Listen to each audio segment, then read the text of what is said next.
Assalamualaikum warahmatullahi wabarakatuh. Innal hamdalillah nahmaduhu wa nasta'inuhu wa nastahdihi wa nastaghfiruh wa natubu ilayhi wa natawakkalu alayhi wa na'udzu billahi min shururi anfusina wa sayyiati a'malina may yahdihillahu fala mudilla lahu wa may yudlil fala hadiya lahu. Allahumma salli wa sallim wa barik ala Muhammad wa ala ali Muhammad kama sallaita wa sallamta wa barakta ala Ibrahim wa ala ali Ibrahim fil alamin innaka Hamidum Majid. Amma ba'd. Waalaikumsalam warahmatullahi wabarakatuh. Encik Farid Misbah selaku top fan kita, Mala Mahmud, Zurina Zubir, Intas Suraya dan semua yang hadir pada malam yang mulia ni, Abdul Rahman Yusof. Malam ni kita akan memuka ayat ke-12, 13 dan 14 dari surah An-Naml, iaitulah firman Allah SWT. A'udzubillahi minasyaitanir rajim. Wa adkhil yadaka fi jaybika takhruj bayda'a min ghayri su' في 9 آيات إلى فرعون وقومه إنهم كانوا قوما فاسقين فلما جاءتهم آياتنا مبصرة قالوا هذا سحر مبين وجعلوا بها واستيقنتها أنفسهم ظلما وعلوا فانظر كيف كان عاقبة المفسدين. صدق الله العظيم. Dan masukkan tanganmu ke leher bajumu, nescaya ia akan keluar putih bersinar, bukan kerana penyakit. Kedua mukjizat ini termasuk 9 buah mukjizat yang akan dikemukakan kepada Firaun dan kaumnya. Semuanya mereka adalah kaum yang fasik. Maka tatkala mukjizat-mukjizat kami yang jelas itu sampai kepada mereka, berkatalah mereka, ini merupakan sihir yang nyata. Dan mereka mengingkarinya kerana kezaliman dan kesombongan mereka. Padahal hati mereka meyakini kebenarannya. Maka perhatikanlah betapa kesudahan orang-orang yang membuat kebinasaan. Muslim-muslimat rahmati dan dikasihi sekalian. Jadi kita melihat dalam konteks saya ini menceritakan lagi mukjizat yang diberikan Allah kepada Nabi Musa AS. Jadi mukjizat ni satu perkara kelebihan yang berlawanan daripada kebiasaan diberikan oleh Allah kepada para anbiya, para rasul nanti olehnya. Kalau diberi kepada manusia biasa, itu namanya karamah. Kalau diberi kepada orang-orang fasik kelebihan, maka ia mungkin jadi sihir. Ini perbezaan-perbezaan yang kita belajar dalam akidah, tuan-tuan yang mulia Allah sekalian. Jadi bila kita perhatikan dalam tafsir Ibn Kathir sebagai contohnya, jilid yang ke-7 muka surat 7, ni tafsir yang biru ni. Alhamdulillah, terima kasih, nampaknya ada Ahlul Khair yang telah pun menderma tafsir untuk sahabat-sahabat dalam kumpulan kita. Terima kasih tuan-tuan yang mulia Allah sekalian. Allah memberkati, jadikan infak yang dilakukan itu sebagai penerang dalam kuburnya nanti, menjadikannya sebagai jariah yang tak berkesudahan nilai pahalanya berterusan di akhirat untuknya. Jadi lihat muka 7, dan masukkanlah tanganmu ke leher baju, nescaya akan keluar putih, bukan kerana penyakit. Ini adalah tanda lain dan dalil yang kuat tentang kekuasaan Allah yang buat demikian, menentukan pilihan, membenarkan orang yang diberikan mukjizat. Hal itu bahawasanya Allah telah memerintahkan Musa untuk masukkan tangannya ke dalam bajunya dan mengeluarkannya kembali, nescaya akan keluar cahaya putih bersinar seakan-akan sepotong bulan yang memiliki cahaya bersinar seperti sambaran kilat. Sebenarnya mukjizat yang diberikan Allah kepada Nabi Musa AS ini turut diberi kepada seorang sahabat Nabi namanya Karamah. Sahabat yang memiliki karamah seperti Nabi Musa AS ini, yang mana mempunyai cahaya pada dahinya pada peringkat asal, namanya adalah Tufail bin Amr Ad-Dawsi. Tufail bin Amr Ad-Dawsi ini tuan-tuan merupakan seorang Sayyidun min Sadat Daus. Beliau ni merupakan salah seorang daripada pemimpin syair Labib, seorang yang sangat bijak, penyair yang sastrawan, seorang yang sangat dihormati dalam kalangan suku kaumnya. Maka bila beliau datang ke Mekah untuk melaksanakan ibadah haji, cara orang jahiliah, golongan musyrikin telah bertemu dengannya. Wahai Tufail, janganlah engkau terpengaruh dengan seorang di kalangan kami namanya Muhammad. Kelakuannya begini. Dia menyesatkan kami, mengatakan kita ni telah pun tidak ikut syariat Nabi Ibrahim. Tuduhan yang bagai kepada Tufail. Dan akhirnya Tufail telah pun meletakkan kapas dalam telinganya bagi mengelakkan pengaruh lelaki yang disebut oleh Quraisy ini sebagai bahaya untuk mempengaruhinya. Tapi beliau seorang ahli syair, ahli penyair yang sangat terkemuka. Beliau tahu bahasa yang indah dan banding dengan bahasa yang radi. Al-jayyid min radi. Daripada perkataan yang bagus yang dipilih orang Arab, kalau kita bercakap syair, belajar puisi Arab, syair Arab, kita akan lihat pemilihan perkataan begitu daqiq, teliti, indah, halus, macam orang yang ahli dalam sastrawan, tuan-tuan. Maka bila mereka bercakap, bahasanya halus, indah, cantik. Maka si Tuhail ini tatkala dia berada dekat dengan Kaabah, dia mendengar Nabi kita Muhammad sallallahu alaihi wasallam membaca ayat-ayat yang indah, tuan-tuan dimuliakan Allah sekalian. Lalu hatinya pun tergerak, terfikir, ini kata-kata musyrikin yang menyifatkan lelaki ni sesat, bahasanya bukan-bukan, dia penyair, dia menyesatkan orang-orang Arab, tapi bahasanya indah. Aku adalah orang yang pakar bahasa, jadi aku dengar bahasa pemilihannya bukan bahasa sebarangan, sangat indah. Maka Tufail akhirnya mengikuti Nabi kita Muhammad sallallahu alaihi wasallam pulang ke rumah, dan beliau minta kepada Nabi untuk bacakan lagi surah-surah yang lain. Tuan-tuan tahu apa tak surah yang dibaca oleh Nabi kepada Tufail ini, tuan-tuan? Tahu, tuan-tuan? 3 surah, tuan-tuan. Surah Al-Ikhlas, iaitu Qul Huwallahu Ahad. Kemudian surah Al-Falaq, Qul A'udzu Birabbil Falaq, sempurna. Kemudian yang ketiga, surah An-Nas, Qul A'udzu Birabbin Nas. Sebaik saya mendengar 3 surah yang pendek di hujung Al-Quran ini, maka Tufail terus menyatakan syahadah, masuk Islam dia. Kerana dia mengetahui pemilihan perkataan yang disebut oleh Nabi, dibacakan Nabi dalam surah-surah itu bukan daripada manusia biasa, ia merupakan daripada Allah SWT.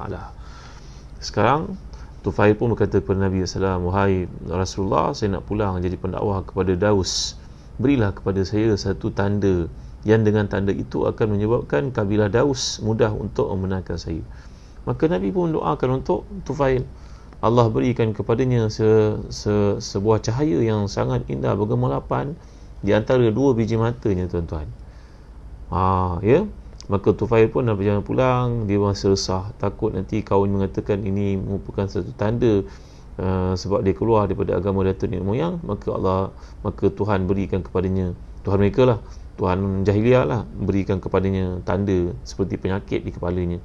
Mereka tidak akan nampak itu sebagai cahaya, mereka akan lihat itu satu hukuman daripada Tuhan mereka. Tufail pun merayu kepada Allah dalam doanya, ya Allah, ya Tuhan, janganlah jadikan cahaya ni di antara 2 biji mata aku, alihkan dia tempat lain. Maka Allah Ta'ala telah pun memperkenankan doa Tufail, di mana cahaya itu telah dialihkan kepada tongkat ataupun cemeti yang lazim digunakan oleh orang Arab untuk memukul kenderaan mereka seperti unta, kuda agar berlari. Jadi cahaya itu berada di tongkatnya ataupun di cemetinya itu. Apa dipanggil bahasa Melayu? Saya nak sebut tak kerti. Yang pentingnya Tufail pun pulang ke rumah, jumpa dengan ayahnya. Dia berkata, wahai ayah, hubungan saya dengan ayah terputus. Ayah terkejut, kenapa nak? Kerana agama saya berbeza daripada agama ayah. Maka ayahnya melihat kepada Tufail seorang anak yang saleh, yang baik. Ayahnya kata, wahai anakku, agama kau agama aku juga, aku masuk Islam. Ayahnya masuk Islam. Jumpa pula dengan ibunya, dia berkata pada ibunya perkataan sama, ibu memanglah ibu saya, tapi hubungan kita terputus kalau begini keadaannya kerana saya Islam, ibu tidak. Ibunya mengetahui akhlaknya baik, perangainya baik sebelum Islam itu lagi. Maka ibunya kata tanpa teragak-agak, wahai anakku Tufail, aku ikut agamamu, agama engkau lah agama aku. Wahai anakku, dia masuk Islam. Tufail bertemu pula dengan isinya, berkata dengan nyataan sama. Isinya pun tahu dia seorang yang sangat bijak, yang sangat baik, yang sangat hebat, tuan-tuan. Aku tidak mahu mati melainkan dalam agamamu, wahai suamiku. Aku nak masuk Islam juga. Tuan-tuan yang hati dan dikasih sekalian, sebelum terlupa, saya nak mengajar tuan-tuan dalam kisah ni kepentingan untuk kita berdoa selalu. Doa ni boleh tuan-tuan lihat dalam kitab Azkarul Azkar, supaya kematian kita ni dalam kebaikan, tuan-tuan ya. Kematian kita ni terdorong dalam perkara-perkara kebaikan. Seseorang itu akan mati dalam keadaan apa perkara yang dia suka melakukannya. Kalau dia suka ke majlis ilmu, mudah-mudahan Allah matikan dia ketika sedang hadir dalam majlis ilmu. Kalau dia suka tahajud, macam Imam Mujahid yang kita belajar tentang nama beliau ni, seorang mufassir yang hebat di kalangan tabi'i, matinya ketika tahajud, tuan-tuan dimuliakan Allah sekalian. Imam Mujahid namanya, Qatadah, Mujahid, Alqamah, Muqatil, ini imam tafsir yang saya selalu sebut nama-nama mereka. Ad-Dhahhak. Jadi Mujahid seorang daripada mereka. Al-Imam Mujahid ini mati ketika sedang tahajud, dan orang tahu memang dia sedang tahajud ketika dia mati, kerana subuh pagi itu dia tidak hadir, tuan-tuan. Jadi antara doa yang baik untuk kita amalkan berpandu pada kisah Tufail bin Amr ad-Dausi ini, doa yang Nabi anjurkan kepada kita agar selalu membacakannya, riwayat Ibn Sunni dengan sanad yang dikatakan para ulama hadis sebagai dhaif, tapi dia merupakan satu hadis yang merupakan doa, tidak menjadi masalah untuk kita amalkan kerana ia termasuk dalam fadailul a'mal. Apakah doa Nabi SAW, tuan-tuan? Allahumma ja'al khaira umuri akhirahu wa khaira amali khawatimahu waj'al khaira ayyami yauma alqaq. Nanti Ustaz Syafiq Murad ataupun Ustazah Safi Sadiqin tolong masukkan ni, iaitu Allahumma ja'al khaira umuri akhirahu wa khaira amali khawatimahu wa waj'al khaira ayyami yauma alqaq. Allahumma ja'al khaira umuri akhirahu wa khaira amali khawatimahu waj'al khaira ayyami yauma alqaq. Ada setengah yang menambahkan yauma alqaka fihi. Kalau tak ada fihi pun tak ada masalah, kerana dalam riwayat ini tidak ada perkataan fihi. Maksudnya, ya Allah, jadikanlah sebaik-baik umur aku penghujungnya, jadikan sebaik-baik amalanku penutupnya, dan jadikan hari yang paling indah dalam hidup ini aku bertemu denganmu, wahai Tuhan. Dan Allah ridha kepada kita. Jadi doa ni amalkan tuan-tuan. Allahumma ja'al khaira umri akhirahu wa khaira amali khawatimahu wa ja'al khaira ayyami yawma alqaq. Allahumma ja'al khaira umri akhirahu wa khaira amali khawatimahu wa ja'al khaira ayyami yawma alqaka fi. Dalam muka surat 67, kalau tuan-tuan memiliki kitab Askarul Askar ini, yang doa ni sangat baik untuk kita amalkan. Ya Allah, jadikanlah sebaik-baik kehidupan aku penghujungnya, sebaik-baik amalan aku penutupnya, dan seindah-indah hari dalam hidup ini hari aku bertemu denganmu, kau ridha kepadaku. Alhamdulillah, Zawi Ghazali telah masukkan doa ni. Allahumma ja'al khaira umuri akhirahu wa khaira amali khawatimahu wa khaira ayyami yawma alqaq. Baik tuan-tuan, kembali kepada kisah Tufail bin Amr ad-Dawsi ni radhiyallahu anhu wa arda. Kini beliau masuk Islam dan mengislamkan sebagian besar daripada kabilahnya, tuan-tuan dimuliakan Allah sekalian. Kemudian kita tahu bahawa Abu Hurairah pun daripada kabilah Daus juga, yang masuk Islam dengan kelebihan kerja dakwah yang dilakukan oleh sahabat yang mulia namanya Tufail bin Amr ad-Dawsi, yang punya karamah Allah berikan ada cahaya pada tongkatnya. Asal cahaya itu berada di antara dua biji matanya, tapi beliau minta dipindahkan kerana bimbang nanti kabilahnya akan mengatakan itu satu tanda hukuman dari Tuhan kerana dia keluar dari agama datuk nenek moyang. Kemudian Tufail bin Amr ad-Dawsi telah pun menemui Rasulullah SAW dalam satu perjalanan lain, mengadu kepada Rasulullah, wahai Rasulullah, Daus kabilah saya ini fasha fihim az-zina, dalam kumpulan kami ni mereka suka melakukan zina, wahai Rasulullah, mereka banyak kefasikan mereka lakukan, tolonglah doakan untuk mereka, wahai Rasulullah. Rasulullah pun mengangkat tangan baginda yang mulia itu menghadap ke kiblat lantas berdoa. Lalu Tufail bin Amr ad-Dawsi dalam kisah dikemukakan oleh Ibn Hajar dalam Al-Isabah ini, Tufail merasa gusar, bimbang. Adakah Nabi mendoakan doa ala Daus? Kan kita dah belajar perkataan da'a ala dengan da'a li, kan? Hal yad'u ala Daus? Adakah Nabi mendoakan kecelakaan untuk Daus? Sebaliknya tidak, tuan-tuan. Nabi yang sangat mulia yang kita telah belajar akhlak Nabi ini, ketika dibaling dengan batu dan kayu di Taif pun Nabi mendoakan untuk mereka, Allahumma hdi qaumi fa innahum la ya'lamun. Wahai Tuhan, berilah kepada mereka hidayah, keluarkan dari tulang-tulang sulubi mereka golongan yang akan beribadah menjadi mukmin kepadamu. Begitu lapang hati Nabi sallallahu alaihi wasallam, begitu terbukanya hati baginda sallallahu alaihi wasallam. Jadi Nabi mengangkat kedua tangan baginda lalu mendoakan, Allahumma hdi dausan wa'ti bihim, Allahumma hdi dausan wa'ti bihim, Allahumma hdi dausan wa'ti bihim. Ya Allah, ya Tuhan, berilah hidayah kepada kabilah Daus dan datangkan mereka kepada kami. Kemudian Nabi dah berada di Madinah, berlaku pembukaan Khaybar yang saya pernah cerita pada tuan-tuan, yang Sayyidina Ali merupakan antara tokoh penting berjaya membuka benteng-benteng di Khaybar itu. Ya, kalau tuan-tuan ada peluang untuk mengerjakan umrah nanti, jangan lupa Zazan Travel. Ajak adik-beradik, saudara-mara nak pergi umrah, pergi dengan Zazan Travel, insya-Allah. Kami bukan saja setakat umrah, tapi umrah penuh tarbiyah. Bukan setakat perjalanan hiburan, tapi perjalanan penuh dengan tafsiran Quran, insya-Allah. Jadi kembali kepada kisah Nabi kita sallallahu alaihi wasallam, Nabi mendoakan untuk Daus. Asalnya Tufail mengatakan mereka suka melakukan kebejatan, penyimpangan, akhlak yang buruk. Mereka punya sikap suka berzina. Nabi mendoakan untuk Daus dengan berkata, wahai Tuhan, berilah hidayah kepada kabilah Daus, datangkan mereka kepada kami sebagai orang Islam. Tuan-tuan, akhirnya Tufail bin Amr ad-Dawsi ketika berlaku pembukaan Khaybar, dia dengan tenteranya, dengan kabilahnya begitu ramai sekali, tuan-tuan. Semua mereka masuk Islam dengan barakah doa Nabi kita sallallahu alaihi wasallam.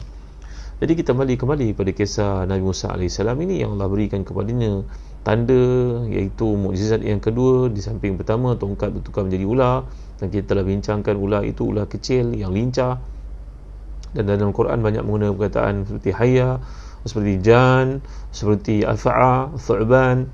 Ia merujuk kepada penggunaan Quran ini, dia adalah berdasarkan kepada situasi, iaitu Nabi Musa AS, kata Al-Imam Tawri Syarawi, penentangan oleh ahli sihir di Mesir yang terkemuka pada masa itu dengan tongkat menjadi ular, tali yang mereka pegang menjadi ular. Ada berbagai-bagai jenis ular yang ada daripada daerah Iskandaria, daerah Asyut, daerah Al-Qahira. Pada masa itu belum ada Qahira lagi, tapi daerah tengah yang merujuk kepada berbagai-bagai bentuk tongkat ataupun tali yang mereka jadikan sihir. Maka bersesuaian dengan ular mereka, Allah telah menukarkan tongkat Nabi Musa untuk mengalahkan ular-ular mereka. Ini merujuk kepada banyaknya penggunaan Quran, sisi ataupun angle yang Quran sentuh. Jadi tidak ada pengulangan dalam Quran, semuanya merupakan penekanan sebenarnya. Sebagaimana seorang kita mengingatkan anak supaya belajar selalu telefon, hantar mesej, cakap, doa, nasihat tak berhenti-henti, maka demikian juga Quran yang dipanggil sebagai tasbitul fuad, untuk datangnya berbagai-bagai angle itu tujuan untuk merawat hati Nabi dan umat Islam yang berada dalam keadaan tekanan, menggembirakan mereka, memberi kepada mereka sesuatu hiburan. Ini merupakan pendekatan Al-Quran Karim. Jadi amat rugi kalau kita menjadi ibu bapa yang tidak berusaha untuk meneroka ilmu pengetahuan, mencari pengetahuan, membaca. Apa kita nak cakap dengan anak-anak ya kalau kita tak membaca? Kita mungkin akan baca benda-benda yang salah dalam social network yang belum tentu betul. Cerita-ceritanya dongengan banyak, cerita-cerita tak ada sumber yang betul. Ada baiknya kita meningkatkan kadar bacaan kita, tuan-tuan. Jadi akhirnya Nabi Musa pun telah disuruh oleh Allah SWT untuk masukkan tangan baginda, dan merupakan tanda yang kedua. Kita telah bincangkan, ramai para ulama tafsir menyentuh, mengatakan bahawa ini pendekatan Al-Quran menceritakan tentang mukjizat-mukjizat yang berlaku. Sebenarnya bukan 9 sahaja yang diberikan oleh Allah, 9 ayat. Ini bukan 9 sahaja. Ada kalangan mereka yang hitung ada lebih daripada itu, 11, 12 dan sebagainya. Kalau kita lihat apa yang dikumpulkan oleh Imam Al-Bukhari dalam Old Testament, beliau membandingkan kitabnya dalam Al-Quran, perbincangannya Nazmul Durar itu dibaca pula apa terdapat dalam kitab Taurat. Beliau mengatakan bahawa dalam perjanjian lama mengatakan mukjizat yang Allah berikan kepada Nabi Musa AS itu ada yang 9 merujuk kepada nombor 1 tongkat, nombor 2 darah, dama. Yang ketiga kata, difda. Yang keempat kutu, qumal. Yang kelima matinya binatang, iaitu jadab. Yang keenam merujuk pada angin yang sangat sejuk, taufan. Yang ketujuh merujuk kepada belalang, jarat. Yang ke-8 merujuk kepada zalam, kegelapan. Yang ke-9 merujuk kepada kematian, pemuda-pemudi, orang-orang muda mati. Ini disebut dalam kitab Taurat, kata Imam Bukhari dalam kajian beliau. Tapi kita telah bincangkan dalam kebanyakan pendapat ulama tafsir, ulama-ulama Islam yang menyusun, contohnya tafsir Muntakhab, satu tafsir yang telah pun ditulis oleh ulama-ulama tersohor di Azhar itu. Mereka mengatakan 9 itu adalah merujuk kepada tongkat pada tangan Nabi Musa yang keluar cahaya yang kita bincangkan kat sini, angin taufan, belalang, katak, darah, kemudian kekeringan dan kekurangan buah-buahan, iaitu musim kemarau, kemudian terbelahnya laut, kemudian yang ketujuh air mancar dari batu, famfajat min husnata asyrata aina, terangkatnya gunung, warafa'na fawqakum tur, kami angkat ke atas kamu bukit Tur itu ketika mereka enggan untuk beribadah kepada Allah. Lalu Allah hukum mereka dengan diangkat bukit Tur untuk dihempap ke atas golongan Yahudi yang ingkar itu. Kemudian perbincangan ataupun percakapan direct dengan Allah SWT. Wa kallama Allahu Musa taklima. Allah bercakap direct dengan Nabi Musa dengan kaifiat yang kita tidak tahu, tapi kita beriman dengannya sebagai akidah Ahlussunnah yang telah saya bincangkan panjang lebar sebelum ini, tuan-tuan. Jadi merujuk kepada mukjizat yang kedua yang Allah suruh Nabi Musa untuk masukkan tangan baginda ke dalam bajunya. Jaib ini kalau kita belajar bahasa Arab, ia bukan saja merujuk kepada kocik, jaib, juyub. Tapi kalau baju zaman dulu, kata para ulama, mereka mungkin tidak ada kocik. Mereka baju itu dipakai dia buat daripada kapas, maka baju itu punya leher, kalau kita lihat baju orang-orang Mesir, ia besar kerana negara mereka panas, dia pakai pada musim panas, bajunya besar. Maka Nabi Musa masukkan tangannya ke dalam leher begitu. Jadi dalam ayat ini menunjuk kepada dikeluarkan tangan itu bayda, dikeluar putih, kerana Nabi Musa AS dalam hadis-hadis sahih, seperti yang diriwayatkan oleh Bukhari contohnya, Nabi telah menyatakan bahawa Nabi Musa ini merupakan seorang Nabi yang berkulit hitam manis. Kalau Nabi Isa itu putih, Nabi Muhammad SAW itu seorang yang putih, tapi Nabi Musa disebut Nabi SAW kulit baginda seperti kulit, kalau kita nak kata hitam manis, ini macam kulit orang India, macam kulit orang Sudan, kulit orang Afrika. Itu yang disebut oleh Nabi kita Muhammad SAW ketika diperlihatkan keadaan Nabi Musa dalam beberapa peristiwa, contohnya ketika wukuf di Arafah, contohnya ketika Isra' dan Mi'raj, Nabi bertemu dengan Nabi Musa minta supaya Nabi kita Muhammad SAW minta salat diringankan 50 menjadi 5. Itu cerita yang kita maklum, yang kita faham. Jadi Nabi Musa AS ni kulitnya hitam manis, ini bahasa yang mudah kita sebutlah dari sudut courtesy-nya tuan-tuan ya. Jadi tak kala Nabi Musa masukkan tangannya ke dalam baju seperti itu dan mengeluarkannya, dia jadi putih, amat obvious, jelas lah, sebab baginda kulitnya agak sawo matang, agak hitam manis, tapi sekarang bila dikeluarkan dia bercahaya jadi putih, bukannya penyakit seperti kusta, seperti penyakit kulit, bukan. Jadi para ulama menjelaskan dalam konteks ini merupakan satu mukjizat Allah kepada Nabi yang amat disayangi itu, Nabi Musa alaihissalam. Kemudian datang ayat yang ke-13, kita dapat lihat, a'udzubillahi minasyaitonirrajim. فَلَمَّا جَاءَتْهُمْ آيَاتُنَا مُبْصِرَةً قَالُوا هَذَا سِحْرٌ مُبِينٌ. Maka tak kala mukjizat-mukjizat kami yang jelas itu sampai mereka berkata ini merupakan satu sihir yang nyata. Jadi perkataan mubsirah ni dalam bahasa Arab datang dari perkataan basar, yang merujuk kepada satu benda yang nampak. Ataupun kalau kita gunakan perkataan fi'il dia adalah fi'il rubai, di perkataan mazid dengan hamzah di awal jadi absara yubsiru mubsira, dengan perkataan yang digunakan oleh Allah kat sini mubsir, di perkataan asalnya absara yubsiru, isim fa'ilnya muf'il mubsir, tinggal lagi ditambah tak di hujung, ini bagi mengandungi makna kesempurnaan. Kalau kita sebut nama seorang da'i sebagai contohnya, orang Arab kalau panggil pendakwa dia panggil da'iyah azim, da'iyah kabir. Kenapa ada ta kat ujung macam allamah? Kenapa ada perkataan ta kat ujung? Bahasa Arab ini dipanggil sebagai satu lambang kesempurnaan dengan huruf ta ni untuk menunjukkan kepada ekstrimnya kelebihan yang ada pada seseorang, dipanggil da'iyah. Kita ingat da'iyah ni perempuan, tak. Da'iyatun azim. Kenapa sifatnya muzakkar pula? Rupanya da'iyah ni merujuk pada mubalaghah, iaitu merujuk kepada kesempurnaan kerja pendakwah ni, maka layak dipanggil sebagai da'iyatun kabir. Kita tak boleh sebut da'iyatun kabira, kalau perempuan da'iyatun kabira lah, tapi orang lelaki pun diguna da'iyah bagi merujuk kepada sifat kesinambungan, keserasian dakwah luar biasa itu, sehingga diberi gelaran seperti itu. Seperti alamah juga, alamah merujuk kepada orang yang sangat alim. Jadi penamaan tak ni kalau kita belajar dalam bahasa Arab, belajarlah bahasa Arab tuan, peluang untuk belajar bahasa Arab, ia menyifatkan merujuk kepada bukti-bukti yang dikemukakan oleh Allah kepada manusia pada zaman itu, bukti-bukti yang tak boleh disangkal langsung, yang tak boleh ditolak langsung.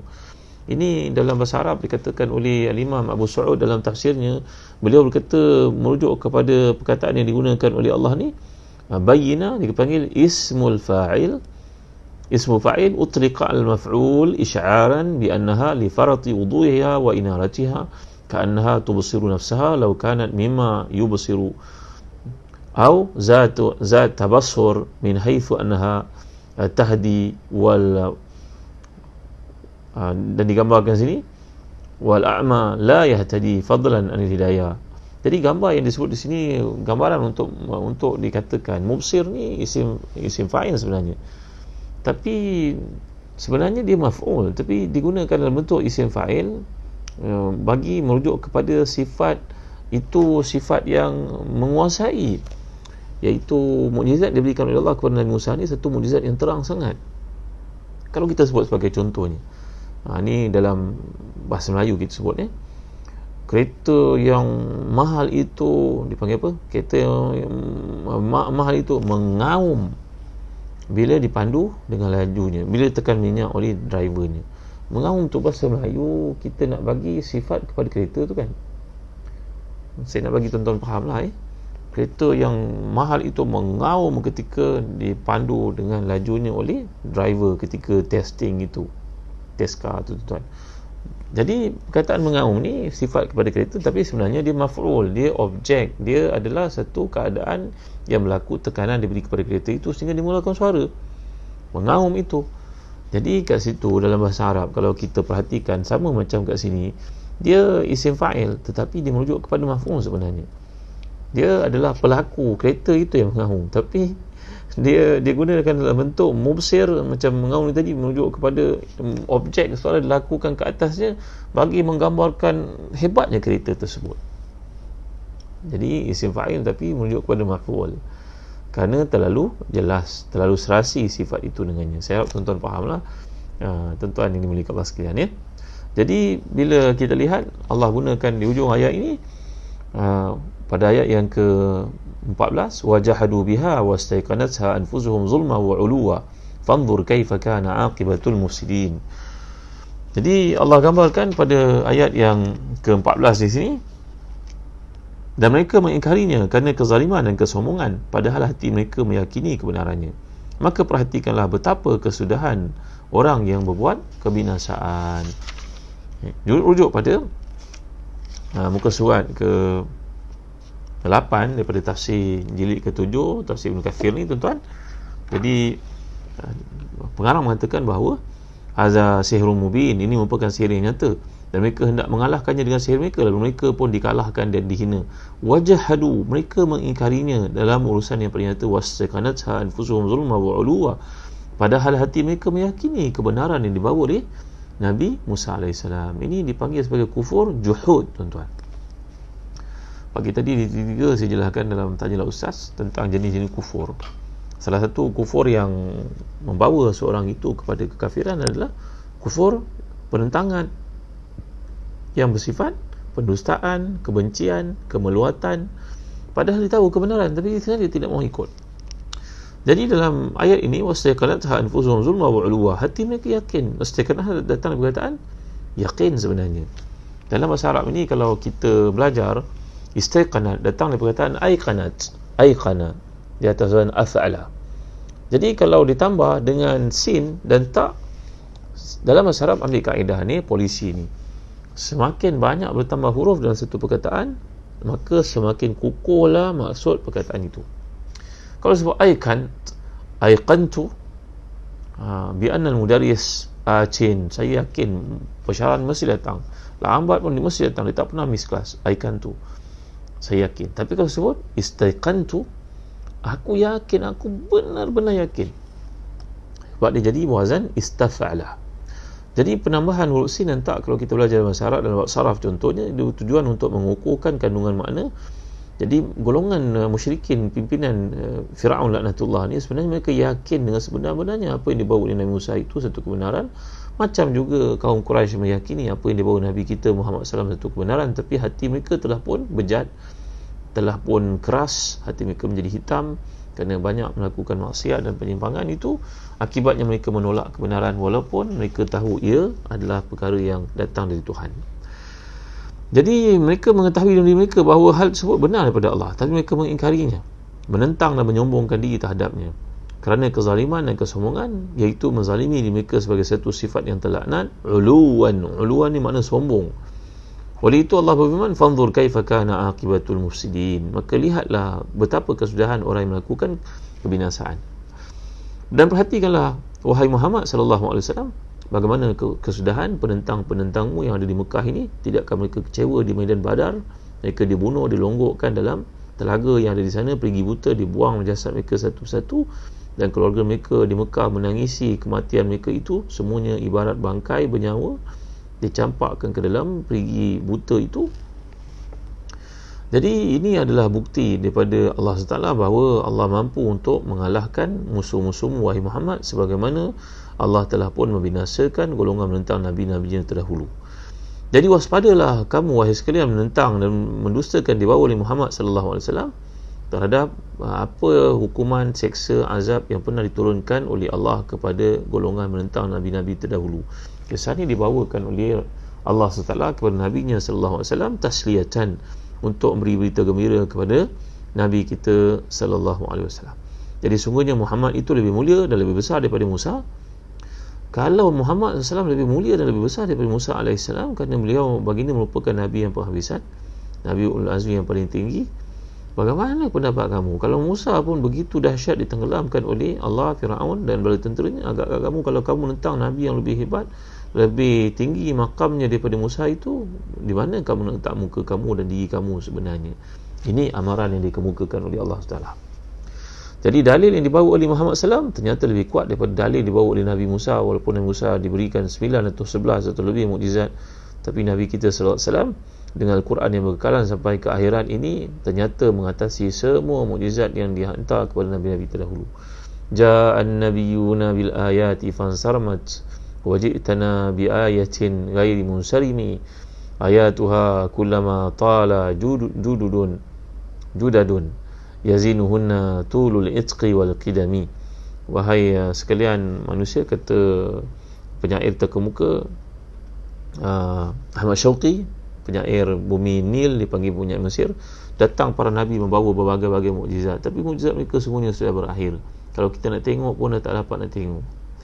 Tapi datangnya Tuhan, iaitu Nabi kita Muhammad SAW, dengan bawa mukjizat yang tak pernah tamat-tamat, kelebihannya berkekalan, berterusan. Lagi kita lihat dan kita baca semakin banyak yang menyalahkan kebenaran, iaitu Al-Quranul Karim. Lagi banyak kita baca, lagi bersinar dan kelihatan shining ia. Jadi tuan-tuan, setakat ini saja dulu untuk kuliah kita pada malam ni. Sekali yang baik semuanya daripada Allah, kelemahan manusia. Mudah-mudahan kita dapat masuki ayat ke-15 dalam kuliah malam esok, insya-Allah. Itu bermula menceritakan tentang nabi-nabi yang lain dalam senarai list nabi-nabi yang sangat tinggi kedudukannya di sisi Allah, dan penentangan yang mereka hadapi daripada musuh-musuh pada waktu itu adalah untuk memberikan keringanan, kebahagiaan kepada Nabi kita SAW. Betapa sukar dakwah ini, orang dahulu telah mendahuluimu wahai Muhammad SAW. Apa bekalnya? Bagaimana cara mengatasinya? Bacalah Al-Quran. Kita akan lihat strategi yang dilakukan oleh para anbiya yang diwahyukan daripada Allah SWT. Lebihnya para anbiya daripada manusia biasa macam kita, mereka mendapat wahyu daripada Allah. Maka kita dalam hidup tidak mendapat wahyu daripada Allah, tetapi kalangan kita ada yang dapat ilham. Kita lihat dalam ayat berikut nanti bagaimana Allah mengajar kita doa yang akan beri kepada kita ilham-ilham kebaikan.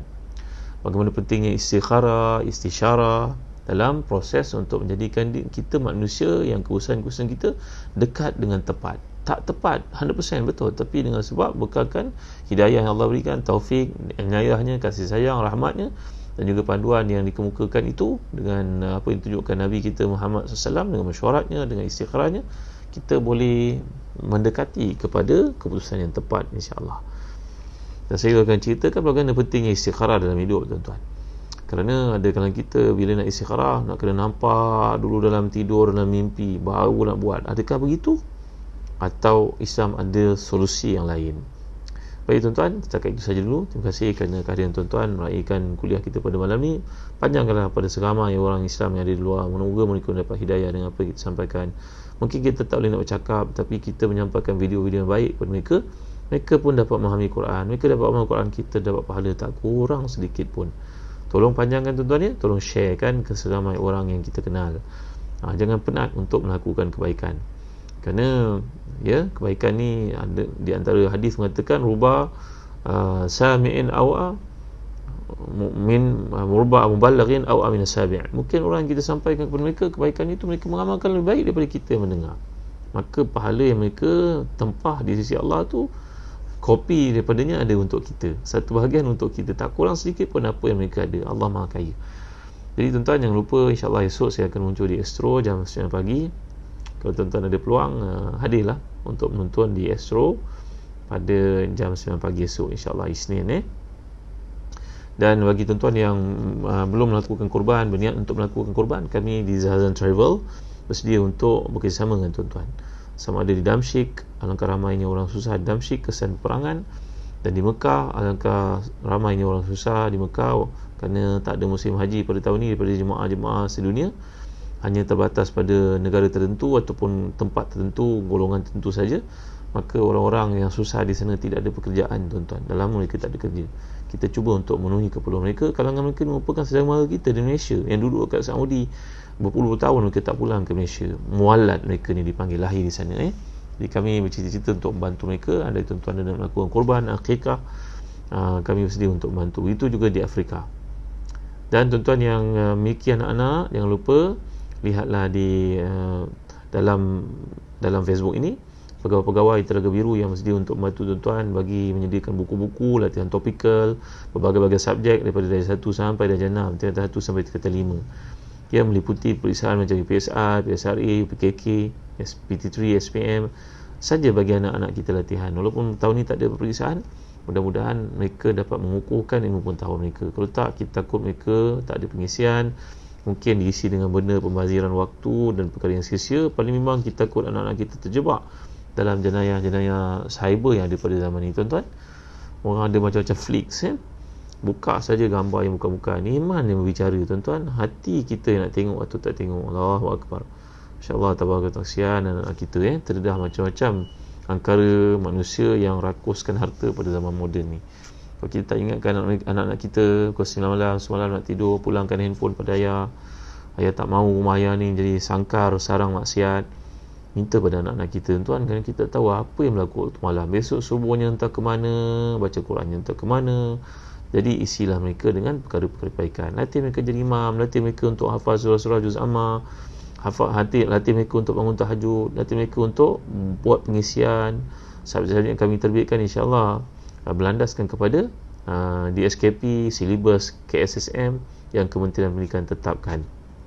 Guru-guru yang menulis merupakan guru-guru pakar, guru-guru cemerlang, jurulatih utama kebangsaan. Mereka terlibat bersama Telaga Biru untuk menyahut dakwah kerjasama supaya anak-anak kita pada ini ada pengisian ilmunya. Sekian tuan-tuan, terima kasih. InsyaAllah ada peluang esok, jangan lupa tonton Astro jam 9 pagi. Saya hadir untuk menceritakan tentang kepentingan korban. Baik, setakat ini saja dulu. Wallahu alam. Sallallahu ala sayyidina Muhammad wa ala alihi wa sahbihi wa sallam. Alhamdulillahirabbil alamin. Allahumma ighfir lana dhunubana wa liwalidina warhamhum kama rabbawna shighara wa li jami'i ashabil huquq alaina minal muslimina wal muslimat wal mu'minina wal mu'minat wal ahya'i minhum wal amwat bi rahmatika ya arhamar rahimin. Allahumma ati nufusana taqwaha wa zakkiha anta khairu man zakkaha anta waliyuha wa la bi rahmatika ya arhamar rahimin. Allahumma ja'al khaira a'marina آخرها وجعل خير أعمالنا خواتمها وجعل خير أيامنا يوم نلقاك فيه. Ya Allah, ya Tuhan kami, jadikanlah sebaik-baik amalan kami penghujungnya, sebaik-baik umur kami penutupnya, sebaik-baik hari, seindah-indah hari kami bertemu denganmu. Engkau ridha, Engkau ampunkan, Engkau tutup segala aib kami, Engkau hapuskan ia, ya Allah. Ya Allah, ampunkan dosa bapa kami, guru-guru kami, sekalian umat Islam yang banyak berbaik pada kami. Kami tak mampu untuk balas jasa mereka. Cuma doa yang kami titipkan untuk mereka, wahai Tuhan. Kalangan mereka ada yang telah pergi meninggalkan kami, padahal banyak kebaikan mereka kepada kami. Kami tak sempat untuk membalasnya, Tuhan. Kami doakan untuk mereka ditempatkan tempat yang paling mulia, yang paling tinggi di sisi hamba-Mu taqwa, para salihin, para muttaqin, para abrar, ya Allah. Rabbana atina fid dunya hasanah wa fil akhirati hasanah wa qina azabannar. Wa sallallahu ala sayyidina Muhammad wa ala alihi wa sahbihi wa sallam. Alhamdulillah amin. Taqabbalallahu minna wa minkum. Terima kasih tuan-tuan. Jangan lupa untuk share, untuk follow, untuk subscribe Ustaz Zahazan Official TV di YouTube. Begitu juga di Facebook Zahazan Travel dan juga Telaga Biru. InsyaAllah bahan ilmiah yang di sana membantu kita untuk membentukkan keluarga yang Allah ridai, insyaAllah. Setakat ini saja dulu. Allahu a'lam. Assalamualaikum warahmatullahi wabarakatuh.